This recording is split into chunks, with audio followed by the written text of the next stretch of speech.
Well, hi. Hello. This is Shane from Shane's Books and Review. I'm glad to see that you came back by. It is Friday, and today we are going to be talking about Terms of Enlistment, wrote by Marko Kloos. Surprisingly good read. Whenever I saw the cover and the jacket, yeah, I know. Don't judge a book by its cover, right? But the cover, whenever I found this thing years ago, was so horrible. But I'm glad that I did, because it's such a surprisingly good book. Now, whenever it gets to the actual storytelling inside of the book, Andrew Grayson, he goes from being a kid that's kind of a tough, no-nonsense kid that grew up in the projects, essentially, to becoming somebody that is military-minded, goes through basic training, goes through one service branch, and because of unfortunate politicking on the government's part, of course, he ends up in trouble, although he did nothing wrong. And his staff sergeant comes to his rescue, which was pretty cool. Now, up to this point, we've seen an on-building relationship with his lady friend, Hannah. He and his pilot girlfriend. It's a long-distance relationship because they're in two different service branches, but they make it work. And whenever all this stuff breaks out, he ends up getting into the Navy so that he can try to get closer to her, and boy, is he successful. The universe loves him, but he thinks that the universe hates him, because he makes mention of that a couple of times until, as he affectionately refers to her as Pilot Babe, she points out, nah, I think the universe actually loves you because we've gone here and we didn't get our stuff kicked. We went here, we didn't die. We had a ship that blew up around us. Yes, that does happen, and he not only was able to get out of one branch, which you really usually can't do in this universe, but he also was able to somehow or another get on the same boats as her, not once, twice.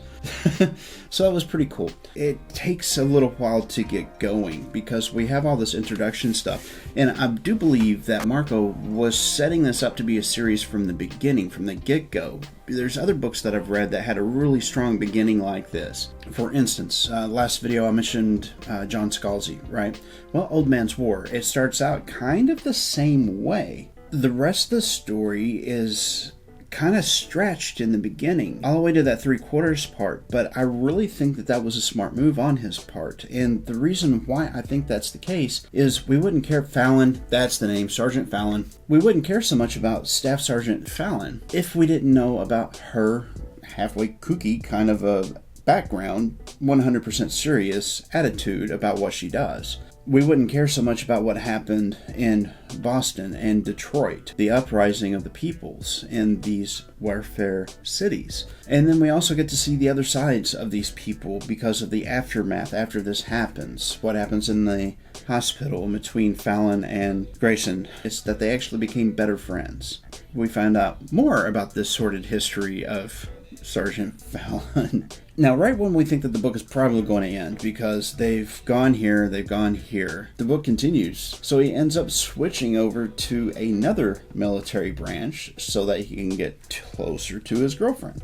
And that was where things changed for him drastically, because he had had the training that made him the snappiest, the loudest, the best that he could be. Now here he is with these other people that are a little bit more lax. Their jobs are completely different, so it takes different types of people. I have a feeling that Andrew Grayson will always be that ground pounder. He's also got a mind in him, so he might have ended up in the right place. I think he did.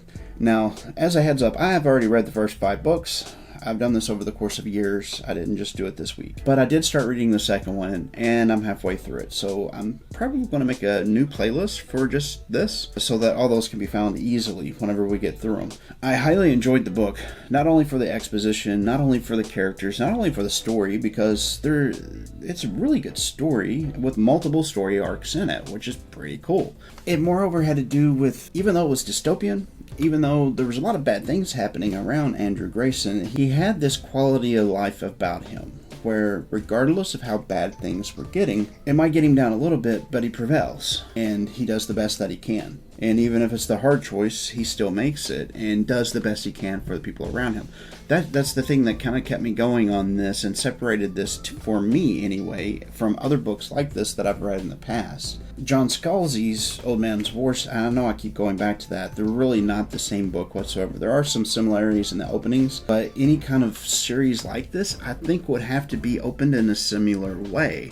John Scalzi, I really like the way that he did his series, but I already know this series is different. It's not the same thing at all. So if you're wondering about a copycat writer, that's the point that I was trying to get to. There we go, finally there. It's not. It's through that character development and the voice of the author that differentiates them and keeps it new and an interesting idea. So today's book was Terms of Enlistment. Like, share, subscribe. This is Shane from Shane's Books and Review, and I will see you I'll see you on Monday.